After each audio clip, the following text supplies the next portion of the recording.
April 6, 2025, mag-end na ang daylight saving time dito sa New Zealand. Hindi rin naman makatulog dahil sana yung mga mata ko sa magdamagang nakagising. Tara, tingnan natin kung paano magbago ang oras kapag nag-end ang daylight saving. Gamit ako ng mga gadget na digital tulad ng smartwatch, itong iPad at itong iPhone na lahat ang oras ay 2:57 na ng umaga.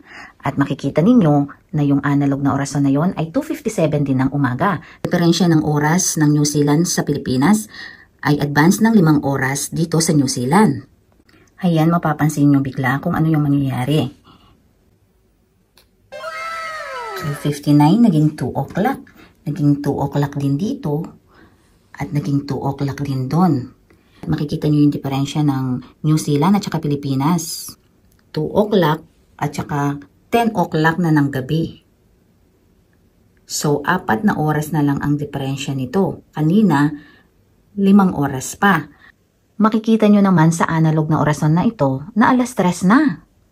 Heto pa nga ang mga iba pa naming mga orasan dito sa bahay. Talagang nasa 3:00 na ang mga ito. At dahil bumalik ito ng 1 oras, mahaba-haba niyan ang tulog ng mag-ama ko nito. Salamat sa panonood, matutulog na rin ako.